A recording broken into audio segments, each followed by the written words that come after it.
तो फिल्म की शुरुआत में हम एक भयानक रात में एक औरत को देखते हैं जो सुनसान खेतों में से गुजर रही थी और अचानक एक बूढ़ा आदमी आकर उसे किडनैप कर लेता है। वो औरत अपने आप को छोड़ने के लिए उससे अपनी जान की भीख मांगती है, पर वो आदमी उसकी एक नहीं सुनता। यहाँ वो आदमी उसे मारना नहीं चाहता था, बल्कि उसके साथ कुछ बहुत ही अजीब करना चाहता था। कुछ देर में उस बूढ़े आदमी की एक साथी भी यहाँ आ जाती है और ये लोग अजीबोगरीब रिचुअल्स शुरू कर देते हैं, जैसे वो ब्लैक मैजिक कर रहे हों। इसी सारे रिचुअल के दौरान ये लोग एक डैगर उठाते हैं और उसे आग पर गर्म करते हुए उसके बाद उस लड़की की जुबान काट देते हैं। यहाँ अजीब हलचल होती है और हमें पता चलता है कि इस टाइम इन्होंने यहाँ पर एक शैतान को बुलाया था, जो अब इस लड़की की बॉडी के अंदर आ गया है।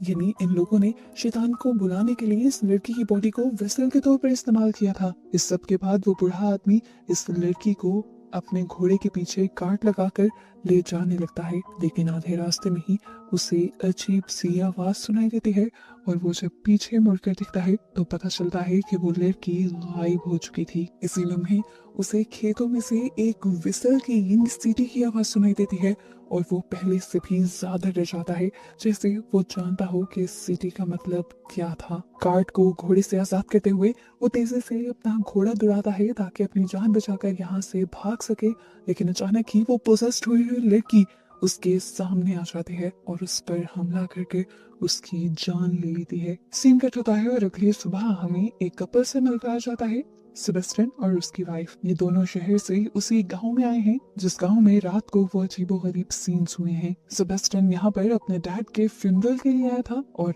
अंदर जाने पर हमें पता चलता है कि सेबेस्टियन के डैड वही थे जिन्होंने रात को लड़की के ऊपर रिचुअल किया था। सेबेस्टियन अपने डैड के साथ बहुत ज्यादा अटैच था, इसीलिए उनकी मौत से वो बहुत ही ज्यादा दुखी हो गया था। अपने आप को संभालना उसके लिए पहले ही मुश्किल था, क्योंकि अभी चंद ही दिनों पहले उनकी बेटी भी उन्हें इस दुनिया से छोड़कर चली गई थी। सेबेस्टियन की वाइफ निकोल अपनी बेटी की मौत का जिम्मेदार अपने आप को समझती है, इसीलिए वो आज तक डिप्रेशन में भी है। सेबेस्टियन इस टाइम अपनी वाइफ को समझाता है कि हमें स्ट्रॉन्ग रहना होगा, क्योंकि हमने अभी अपनी मॉम को भी सहारा देना है। जब सेबेस्टियन अपनी मॉम को सहारा दे रहा था, इस दौरान वो देखता है कि एक अजीब सी औरत उसके डैड के पास आकर खड़ी हुई थी। उसका खड़ा होना नॉर्मल नहीं था, वो यहाँ पर एक अजीब किस्म का रिचुअल करने लगी थी सेबेस्टियन के डैड के कॉफिन के ऊपर। सेबेस्टियन ये चीजें दिखता तो है, लेकिन फिलहाल के लिए इग्नोर कर देता है। खैर, फ्यूनरल के बाद अगले दिन हमें दिखाया जाता है कि ये लोग डिनर कर रहे थे। सेबेस्टियन अपनी मॉम से कहता है कि अब आपको हमारे साथ शहर चलना चाहिए, पर सेबेस्टियन की मॉम राजी नहीं थी।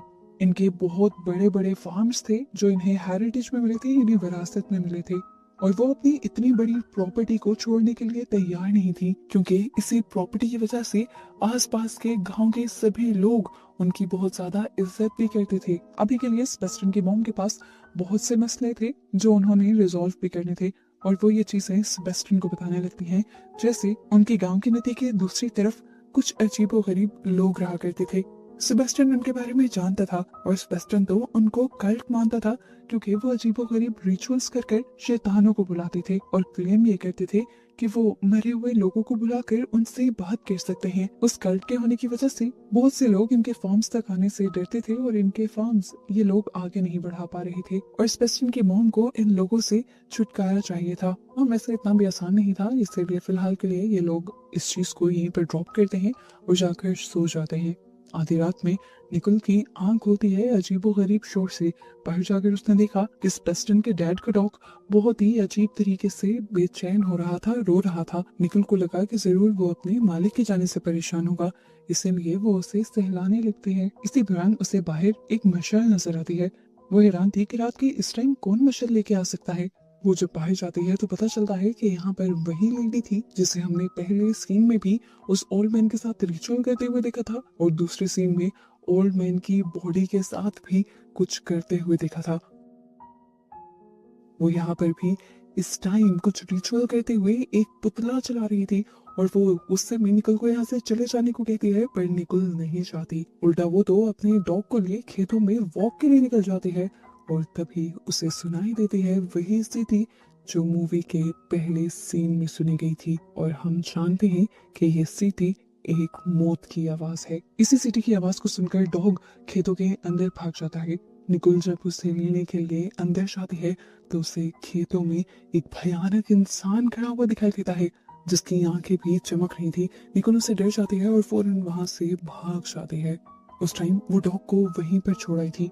सुबह होने पर भी उसने देखा कि डॉग घर वापस नहीं लौटा था। वो उसे ढूंढने के लिए भी जाती है पर डॉग उसे नहीं मिलता और वो बहुत ज्यादा कंफ्यूज हो जाती है कि आखिर वो डॉग कहाँ जा सकता है। इस बारे में वो किसी को बताती भी नहीं। अब वो स्वेस्टन के घर को एक्सप्लोर करने लगी थी और उसे लाइब्रेरी में एक बहुत ही अजीब किताब मिलती है, जिसे खोलने पर और पढ़ने पर उसे पता चलता है कि ये ब्लैक मैजिक से रिलेटेड है। इससे पहले कि वो कुछ और पढ़ पाती या समझ पाती कि ये किताब यहाँ पर क्यों है, इजाबेल यानी स्वेस्टन की मॉम आकर उससे ये बुक ले लेती है।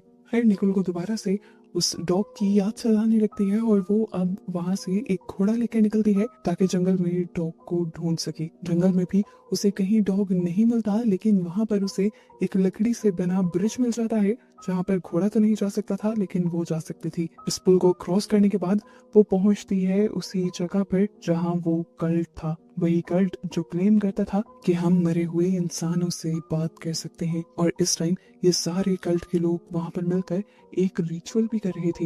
ये रिचुअल एक लड़की के ऊपर हो रहा था। ये लोग उस लड़की के अंदर किसी की सोल को बुलाने की कोशिश कर रहे थे। एक चाकू आग में गर्म करते हुए बाद में वो इस लड़की की जुबान काट देते हैं और एकदम से उस लड़की की आवाज और बिहेवियर बदल जाते हैं। साफ पता चलता है कि वो लड़की किसी के पोजेशन में आ गई है। ये लोग भी खुश हो जाते हैं क्योंकि इनका रिचुअल पूरा हो गया था, लेकिन इन्हें नहीं पता था कि इस टाइम जिसकी सोल को इन्होंने इस बॉडी में बुलाया था वो आई ही नहीं थी। जो सोल इस बॉडी में आई थी वो दूर खड़ी निकोल को देख लेती है और उसे मॉम कहकर पुकारती है। और निकोल को लगता है कि इस टाइम उस बॉडी में उसकी बेटी की सोल आ गई। वो लड़की जिस डायरेक्शन में देख रही थी, कल के लोग भी उसी डायरेक्शन में जब देखते हैं तो उन्हें निकोल नजर आती है। वो उसके पीछे भागने लग जाते हैं और अपनी जान बचाने के लिए निकोल भी वहां से फुल स्पीड से भागती है। लेकिन पुल क्रॉस करने पर उसे पता ये चलता है कि वहां पर उसे जो घोड़ा बांधा हुआ था वो वहां से गायब हो चुका है। हम देखते हैं कि घोड़ा अपनी जगह पर वापस पहुंच गया था और स्पेस्टन घोड़े को अकेला आते देखकर ये समझ गया कि जरूर उसकी वाइफ किसी खतरे में है, इसीलिए वो अपने साथियों को लिए निकोल को ढूंढने के लिए निकल जाता है। काफी देर ढूंढने के बाद आखिर आधी रात के वक्त निकोल मिल ही जाती है। घर आने पर पता चलता है कि स्पेस्टन की मॉम भी बहुत ज्यादा परेशान थी और उन्होंने भी अभी तक खाना नहीं खाया था।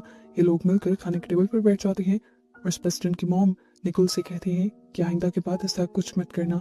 स्पेस्टन की डैड की मौत भी ऐसे ही बेएहतियाती की वजह से हुई थी। वो भी रात को यहाँ गांव में निकल जाते थे और मुझे यकीन है कि उनकी मौत के पीछे जरूर वही कल्ट वाले होंगे। इस टाइम स्पेस्टन भी आकर कहता है मुझे भी लगता है कि कल्ट वाले जरूर कुछ ना कुछ कर रहे हैं, क्योंकि दिन ब दिन हमारे रंच से जानवर भी गायब हो रहे हैं। ये लोग हालांकि ये बातें निकोल को समझाने के लिए ही कर रहे थे, लेकिन निकोल इनकी बातें सुन ही कहा रही थी। उसके जहन में वही दोपहर वाली बात चल रही थी जब उस लड़की ने उसे मॉम कहकर पुकारा था। उसे लगा कि जरूर वो उसकी बेटी ही है जो उस बॉडी के जरिए निकोल से कांटेक्ट करना चाह रही है। इसीलिए वो फैसला करती है कि अब वो जाकर उस औरत से मिलेगी जो उस रात उसे रिचुअल करती हुई दिखाई दी थी। इस औरत का नाम हमें पेट्रा पता चलता है। निकोल पहले से ही जानती थी कि पेट्रा एक विच है, एक जादूगर है और वो कुछ भी कर सकती है। वो उसे जंगल में हुई सारी बात बताती है कि किस तरह उस लड़की ने उसे मॉम कहकर पुकारा था और अब वो उसकी बेटी को बुलाना चाहती है। पर पेट्रा कहती है मैं ऐसा नहीं कर सकती, हालांकि मैं भी उसी गॉड की पूजा करती हूँ जिस गॉड की पूजा उस कल्ट के लोग करते हैं। पर आजकल मेरा कोई भी रिचुअल करना बहुत ही ज्यादा खतरनाक हो सकता है, क्योंकि बाहर एक आजाद एंटिटी है विस्लर जो किसी की भी बॉडी को लेने की कोशिश में है इस टाइम। अगर इस टाइम हमने कोई ऐसा रिचुअल किया तो वो शैतानी एंटिटी विस्लर उस बॉडी में आ जाएगी और यहाँ पर बहुत कुछ गड़बड़ हो जाएगा। पेट्रा जानती थी कि निकोल अभी पास नहीं आएगी, वो जरूर किसी न किसी के जरिए वो रिचुअल करवाएगी, इसीलिए वो उसे एक प्रोटेक्शन वाला धागा भी दे देती है। जिसके बाद निकोल घर आ जाती है और अपने हस्बैंड से भी वो सारी बात करती है।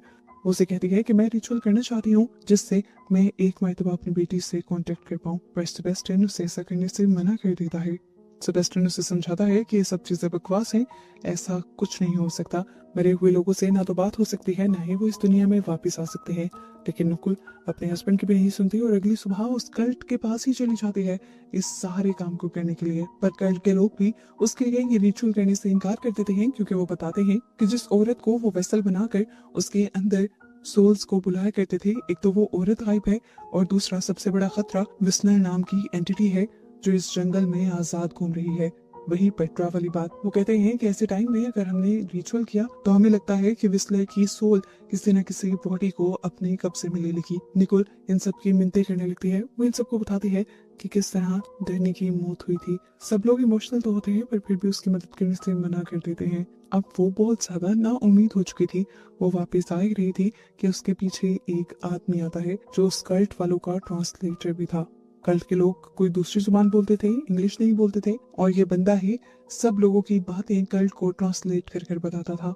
वो आदमी निकोल से कहता है कि मैं आपकी मदद के लिए तैयार हूँ, लेकिन एक शर्त पर मैं ये सारा खतरा मोल लूंगा। अगर आप मुझे $3000 देंगी। निकोल फौरन मान जाती है और ये लोग डील कर लेते हैं। जबकि दूसरी तरफ सेबेस्टियन, जो अपनी वाइफ को ढूंढने के लिए निकला था, उसे अपने डॉग की लाश मिल जाती है जो बहुत ही बुरी हालत में थी। उसका साथी उसे बताता है तुम्हारे डैड की लाश भी इसी तरह बुरी हालत में हमें मिली थी जंगल के अंदर। और ये चीज सुनकर सेबेस्टियन बहुत ज्यादा सरप्राइज हो जाता है क्योंकि उसकी मॉम ने तो उसे बताया था कि उसकी डैड की मौत सिर्फ घोड़े से गिरकर हुई थी। यानी यहाँ पर कुछ तो मिस्ट्री थी जो उसकी मॉम भी उससे छुपा रही थी। घर आकर जब वो सारी सच्चाई अपनी मॉम से पूछता है तो इस मर्तबा उसकी मॉम भी झूठ नहीं बोलती और कह देती है कि हाँ, तुम्हारे डैड की मौत भी बहुत ही अजीब तरीके से हुई थी और मैंने तुम्हें इसलिए नहीं बताया कि तुम परेशान ना हो जाओ। ये सुनकर सेबेस्टियन को गुस्सा आने लगा था।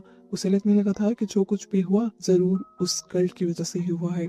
ये सारी बातें सुनने के बाद निकोल बहुत ज्यादा कंफ्यूज हो जाती है क्योंकि एक तरफ तो उसे उस कल्ट के लोग अच्छे लग रहे थे क्योंकि उन्होंने निकोल से बहुत अच्छे से बात की थी, उसकी मदद को भी मान गए थे उनमें से एक आदमी। लेकिन दूसरी तरफ क्या वो कल्ट इतने लोगों की मौत का जिम्मेदार हो सकता है? निकोल के जहन में बहुत सारे सवाल आ जाते हैं जिनका जवाब जानने के लिए वो पेट्रा के पास जाती है और पेट्रा उसे बताती है नहीं, वो कल्ट किसी की मौत का जिम्मेदार नहीं है। यहाँ पर जितनी भी मौत और हादसे हुए उस सब का जिम्मेदार वो विस्लर है जो इस जंगल में आजाद घूम रहा है। ये विस्लर था कौन और वो सबको तंग क्यों कर रहा था? जब ये सवाल निकोल पेट्रा से करती है तो पेट्रा उसे बताती है कि विस्लर भी पहले एक आम इंसान ही था और जंगल में एक शिकारी था और एक दिन शिकार ना मिलने पर गुस्से में उसने अपने डैड का ही शिकार कर लिया। वो इतना बेरहम था कि उसने फिर अपने डैड की बॉडी को काटा और अपनी मॉम से ही कहा कि इसे पकाओ। और जब ये बातें उसके ट्राइब के लोगों को पता चली तो ट्राइब के लोगों ने उसे बहुत बुरा भला कहा और सजा के तौर पर उसे ही मारने का फैसला किया, वो भी एक दरख्त से लटका कर। लेकिन वो लड़का उस टाइम भी नहीं डरा। उस टाइम भी वो सीटी मार रहा था, बिल्कुल वैसे ही विसल कर रहा था जैसे विसल की आवाज अब सुनाई देती है हर मौत से पहले। ये असल में उसी लड़के की सोल है जो अब सब लोगों को मारकर अपना बदला लेना चाहती है। हाँ, इस सब में एक बात जरूर ये सच है कि उस विस्लर की सोल को यहाँ पर और किसी ने नहीं बल्कि उस कल्ट के लोगों ने ही बुलाया है ताकि आसपास के गांव के लोगों को डरा कर वो लोग यहाँ से भगा सकें और इस गांव पर भी अपना कब्जा कर सकें। ये नहीं, कहीं ना कहीं सेबेस्टियन और उसकी मॉम ठीक भी थे। अगर सारी चीजें विस्लर की वजह से हो रही थी तो विस्लर को भी कल्ट नहीं बुलाया था, तो जिम्मेदार तो उन सारी चीजों का कल्ट ही हुआ ना। लेकिन इस सब के बावजूद भी निकोल कल्ट वालों को गलत नहीं समझती और अपनी बेटी के प्यार में अगले दिन दोबारा उन्हें कल्ट वालों के पास जाने का फैसला कर लेती है। वहीं रास्ते में उसे मिल जाती है वो लड़की जिसकी बॉडी के अंदर उस सोल ने उसे मॉम कहा था। वो लड़की बताती है कि पहले ये सारे रिचुअल्स मेरी मॉम की बॉडी में हुआ करते थे, लेकिन जब से मेरी मॉम गायब है उसके बाद से ये सारे रिचुअल्स मेरी बॉडी के अंदर होने लगे हैं। निकोल उसे कहती है तुम अपनी मॉम की फोटो दिखाओगी? वो लड़की जब अपनी मॉम की फोटो दिखाती है तो पता चलता है कि वो औरत कोई और नहीं बल्कि मूवी के स्टार्ट में दिखाई जाने वाली औरत है जिसके ऊपर सेबेस्टियन के डैड ने रिचुअल किया था। और वो औरत अभी भी मरी नहीं थी बल्कि सरेआम पोजेस हालत में इसी गांव में घूम रही थी। और इसका नजारा हम देख भी लेते हैं।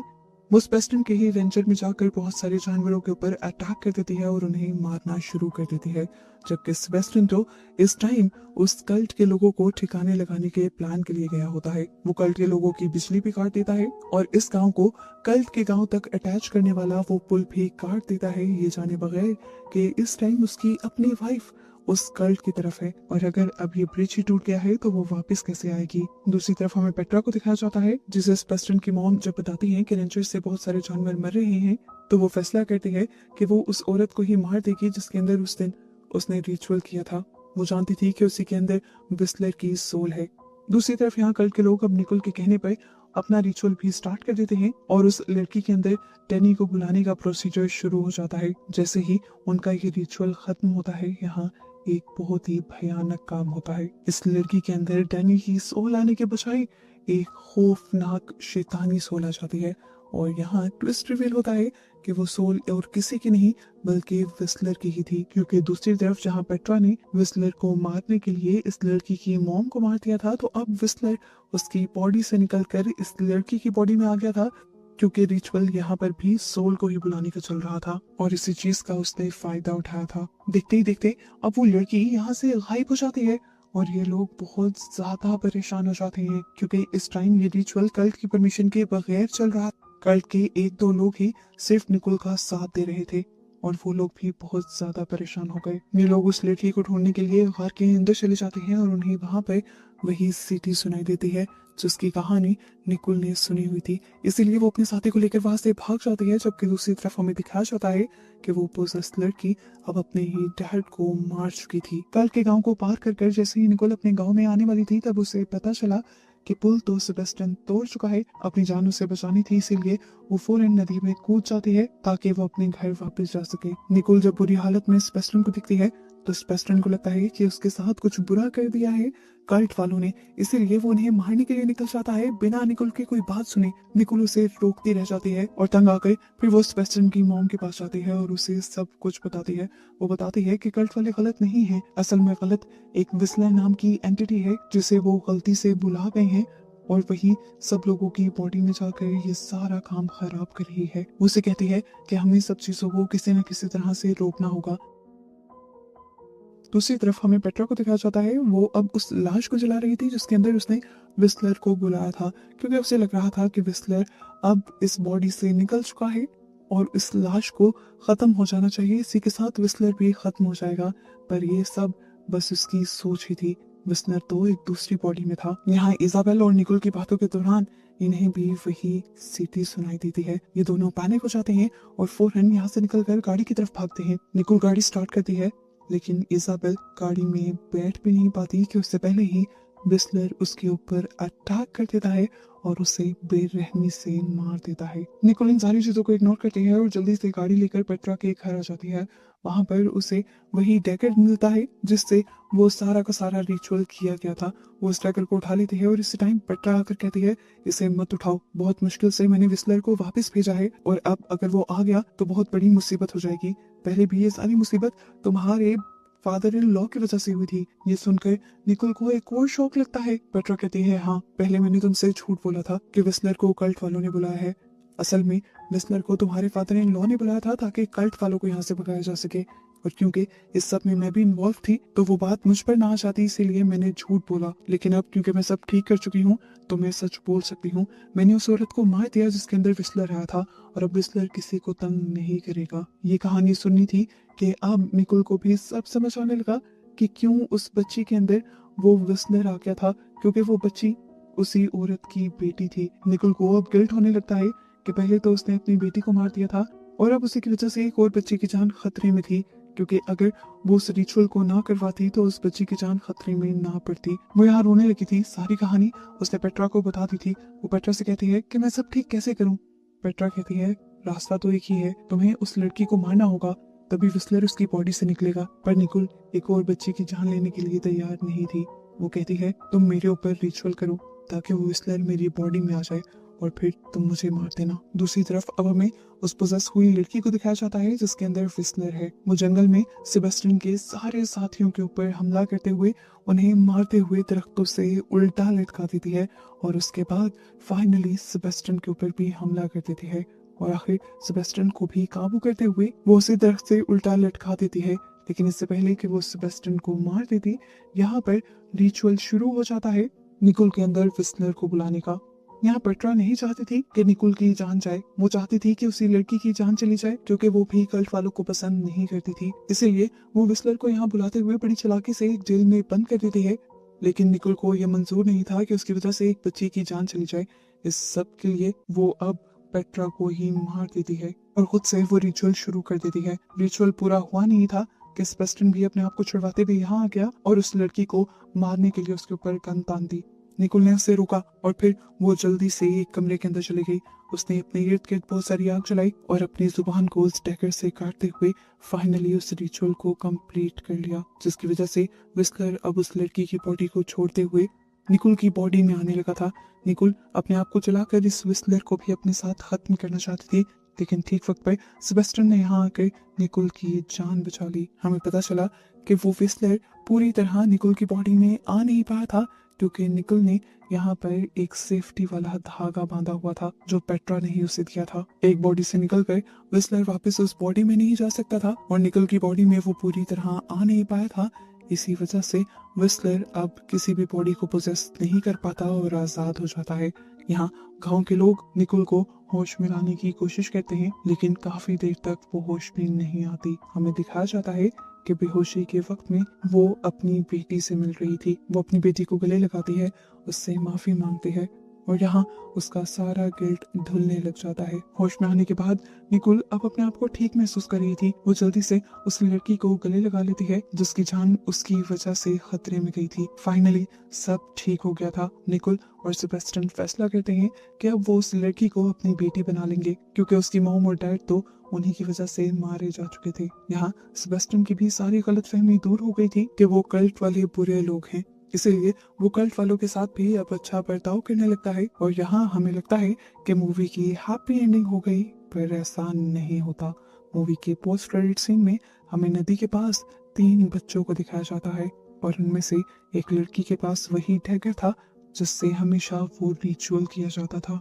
दूरी हमें उसी सिटी की आवाज भी सुनाई देती है और इससे हमें पता चलता है कि विस्लर इन बच्चों के आस पास ही